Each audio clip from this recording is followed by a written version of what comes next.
everybody. So today is Friday. That means it's time for my Friday favorites. And this new series that I started after Friday 5 kind of became a bit of a nightmare for me, or just talk about things that I like. And this month, I actually had an accomplishment in the world of animation. For my blind spot series over on my blog, this is a series where I watch a classic film or a much praised film that I haven't seen. And I've been doing it for 3 years. And I watched Whispers of the Heart. And that was my final Studio Ghibli film. So it's got to be really fun for me to share with you my Studio Ghibli rankings for this Friday favorites. So there's 24 films. And so I'm going to go through these pretty fast because I don't want this to be super long. But let me know your rankings and what you think of these films. Honestly, I like to love all of these films. I mean, I feel like even the failures are sort of interesting failures. And so I can watch them and get something out of them. I don't think there's any that are just a complete disaster, personally. So let's keep going. Number 24, I have Ocean Waves, and this was done by a bunch of junior animators at Studio Ghibli. They really had a hard time transitioning new talent, much more so than Pixar has had. They really, Hiromoto Yonebayashi was really the only one that was able to sort of transition out of Studio Ghibli and start his own things. And all the other directors that they worked with either died or it didn't work out. So it's just interesting. But anyway, this movie, the problem is the characters are just too unlikable, but it does have some pretty animation, and it's fine. It has its nice moments. So 24, Ocean Waves. 23, Tales of Arcia. This is by Goro Miyazaki, the son of Hayao Miyazaki. I think this movie gets more crap than it deserves. I think it's so beautiful. It has some really nice themes. It takes some risks, but the story is kind of muddled and doesn't really work, but I still like it. I still don't mind watching it. So I have it at 23. Number 22 is where we get to films that I genuinely like a lot.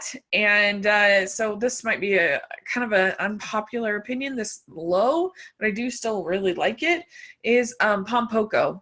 I think it has a really nice message. I think it's funny. I love the animation, and it's just a delight. This is by Isao Takahata.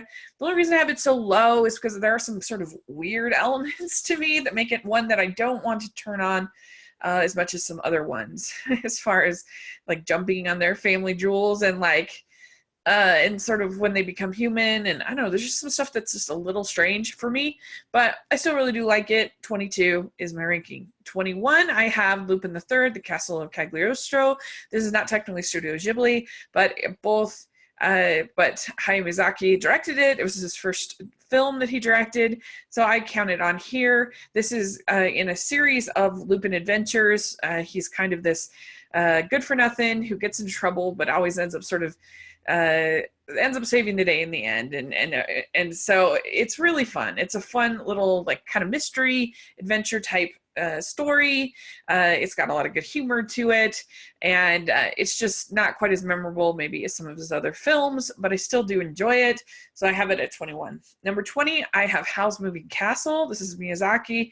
I think that this movie has a lot going for it. I really like Calcifer. I think he's very funny. I like Billy Crystal in the dub in there. I love all the steampunk aesthetics, is really great. I really like Sophie as a character. I think she's very empathetic. I think she's very warm, and I like the message of beauty is within, not depending on your age. But there's a lot of randomness in this movie. There's a lot of things that happen that don't really make sense. The parameters of the curse don't really make sense. Like Howl's powers and what he can do seem to change depending on what the script needs, and I don't know, it's just the story doesn't quite do it for me, but I really do still enjoy it, so I have it at 20. Number 19, I have Panda Go Panda. This is one you probably haven't heard of, but this is by Isao Takahata, and it's 2 shorts about this girl who ends up finding this circus panda, and it really reminded of We Bare Bears, which I really love, and it was really sweet and funny, and I enjoyed it, so I have it at 19. Number 18, I have The Cat Returns. This is a spin-off of Whispers of the Heart, about the cat baron from that film. This girl gets sort of lost in the world, the cat kingdom, and she's almost has to marry the son of the cat kingdom king. And it's just kind of a little bit of a weird movie, but I still enjoyed it. I like the animation. I think it's funny enough. I think it's sweet enough. And so that's why I have it at 18. Then number 17, I have Grave of the Fireflies. This is really hard to rank this one because it's so beautiful. It's just devastating to watch. It's really a great film, a great war film, and I really do admire it, but it's definitely not one that I look to sort of rewatch at all. Like it's kind of a one-time watch. I've seen it twice, and it's just so devastating. So I don't know where to rank it, but I ended up putting it at 17 just because of that rewatchability. But I know I do really like it, so I'm not sure about that one. But anyway, I have it at 17. It's a beautiful, beautiful film. Number 16, I have The Secret World of Arrietty. This is Kobayashi's first film that he directed, Hiromasa Yunobayashi. And I think he did a pretty good job. This is based on The Borrowers. And so this little girl, this little child finds this girl that's a little person, like that's little, and that's living in their house, and they become friends. And I think the biggest strength to this movie is just how lush and beautiful everything looks. It just takes your breath away. It's a really stunning film. It's a very sweet film, and I enjoy it. I like the relationship with Arrietty and the little child. It works for me, so I have it at 16. 15, I have Porco Rosso. This is this movie that really captures a lot of things that Miyazaki loves, particularly flying and airplanes. And I like in the dub, I like Michael Keaton. I think he's a lot of fun. You have this pig who's this sort of curmudgeonly pilot, and they don't really ever explain why he's a pig. It's sort of random, but it's just delightful, and it's funny, and great animation. And yeah, it's just not one of my favorites, but I still really like it. I have it at 15. 14, I have From Up on Poppy Hill. This is sort of the redemption for Goro Miyazaki after Tales of Arcia. This is a really sweet story about a group of students who fight to save this student center that they love. And there's also this growing bond between these two students who find out they are connected to each other in a way that they never could. And it is a little confusing because you really do think that it's becoming a romance, but then like things happen that it can't be. So I don't know, that's sort of weird, but anyway, it's still beautiful, and I do enjoy it. I think it's very sweet. So I have it at 14. 13, I have My Neighbors the Yamadas. This is by Isao Takahata, and it's kind of like their version of sort of The Simpsons a little bit. Like you got this family with a girl, a boy, a sweet mom, and a grumpy kind of dad, and their various goings on that happen. Like they lose the little girl at the department store at one point, and it's sort of the trials and little moments of a marriage that kind of make things. You've got the grandma. It's just really sweet and really funny, and I love the animation. It's sort of a watercolor aesthetic, so I love that. So I have it at 13. Number 12, I have Whispers of the Heart. And this, I really liked the two lead characters. You have this boy who's learning to become a violin maker, and then you have this girl who really wants to write. And I liked how much autonomy she had to make her own choices, whether it came to her schooling, whether it came to so many different things. And she starts hearing this story about this Baron cat, who then we later see in The Cat Returns. And I don't know, I just really enjoyed it. I liked her journey. I felt like it was pretty realistic and moving. And so I have it at 12. Number 11, I have When Marnie Was There. This movie is all about how we kind of rescue each other when we're facing sort of mental health crises or crises in general in our lives. And I really thought it was moving. And it definitely, some could say that it's a little bit kind of queer baiting, I guess, but I think it's just a different cultural standard of friendship and relationships and stuff between difference between Japan and us. But I love the whole message of rescue and how emotionally true and honest it is about its characters. And I love the music and I love the animation. So 11 for me. Number 10, I have Only Yesterday. This is a very simple movie about a young woman who goes to this collective farm, and she starts thinking about her life in like the 4th grade. And you see those scenes sort of take off, and just like little moments of life that it captures, you know, like the time they buy their first pineapple, or she finds out about what a period is, or just little sweet moments. I really loved all of the children's parts. I don't think the adult parts are as strong because they're a little preachy and just not quite as interesting to me as and whimsical as the children part. But the children part is so strong, and it's just such a sweet, lovely movie that I have it at 10. That's Asai Takahata. So number 9, I have The Red Turtle. This was produced and distributed by Studio Ghibli. It was directed by Michael Dudok de Witt, and this is just such a beautiful film. Asai Taka was very involved, and you can definitely tell. It's a magical realism about this man who gets shipwrecked onto his desert island, and he becomes sort of friends with this red turtle, and then different magical things happen. And it doesn't have any dialogue, but they use the music so well, and it's just so touching, and the animation is so beautiful. I really love it. And so I have it at number 9. Number 8, I have Ponyo, which I just think is probably the cutest movie to ever exist. It's so sweet. It's so cute.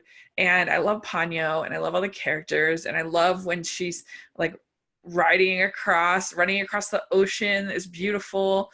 And I don't know, it's just such a sweet, cute little movie that I really enjoy it. So I have it at 8. Number 7, I have Kiki's Delivery Service. This movie is very emotionally true, and I think that's what makes it special. You have this girl who is transitioning from being a girl to being a woman, and how she goes through some depression, and she happens to be a witch. And she can't fly when she's feeling this way. And so it treats her mental health very seriously, and it's just so lovely. And the animation is great, and the talking cat is great, and I just love it. So I have it at 7. Number 6, I have Castle in the Sky, a great adventure story.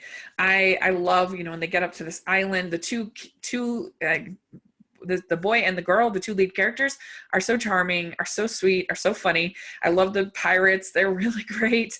I like the kind of robot that they find on the island, all the clues, putting it together. I love the animation. I love the way it uses sort of blues and it kind of sparkles in a way. I just think it's great. The music is so great.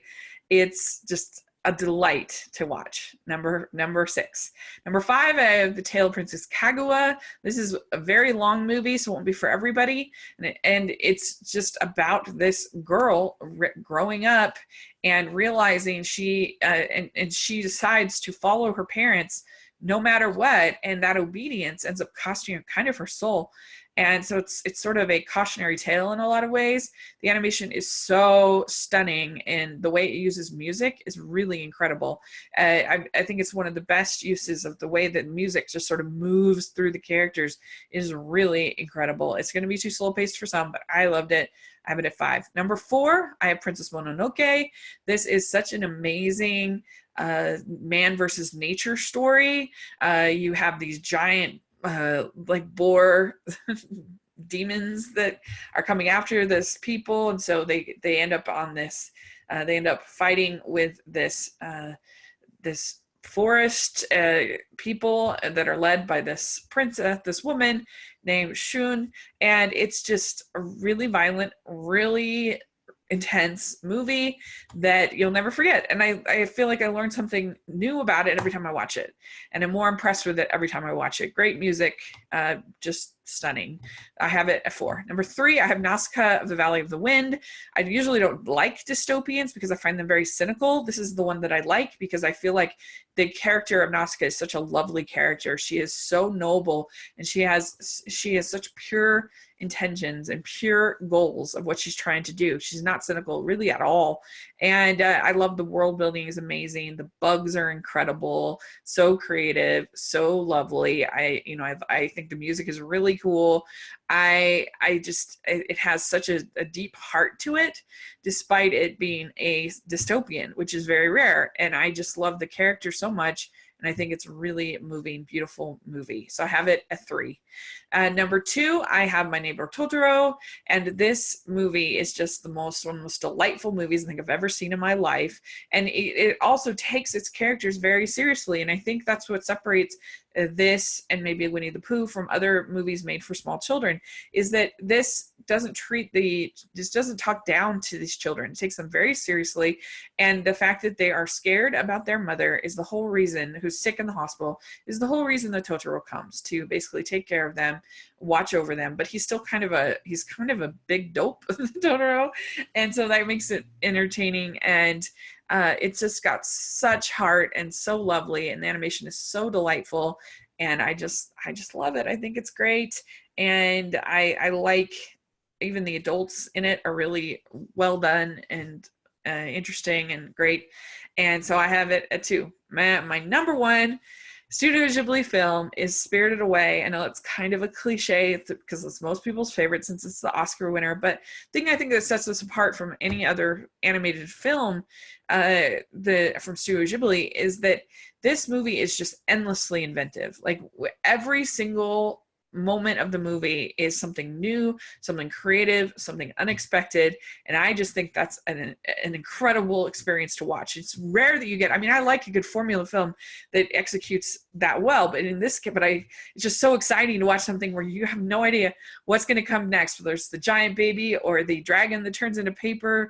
planes or the whatever it is. It's so magical, so delightful. I like the growth that Chihiro takes along the way of the movie. She starts out as this sort of whiny character who sort of by the end is this strong, bold character, and I really think that works really well. It's scary at times, it's sweet at times, it's just delightful. It's one of my favorite movies of all time, let alone one of my favorite animated films of all time. So I have it at number 1. So let's review. I have at 24, Ocean Waves. 23, Tales from Arcia. 22, Pom Poko. 21, Lupin the Third, the Castle of Cagliostro. 20, Howl's Moving Castle. 19, Panda Go Panda. 18, The Cat Returns. 17, Grave of the Fireflies. 16, The Secret World of Arrietty. 15, Porco Rosso. 14, From Up on Poppy Hill. 13, My Neighbors the Yamadas. 12, Whisper of the Heart. 11, When Marnie Was There. 10, Only Yesterday. 9, The Red Turtle. 8, Ponyo. 7, Kikis Delivery Service. 6, Castle in the Sky. 5, The Tale of Princess Kaguya. 4, Princess Mononoke. 3, Nausicaa of the Valley of the Wind. 2, My Neighbor Totoro. And 1, Spirited Away. So let me know what your rankings are and what you think of my ranking. And thanks so much. And we will talk again soon. Bye.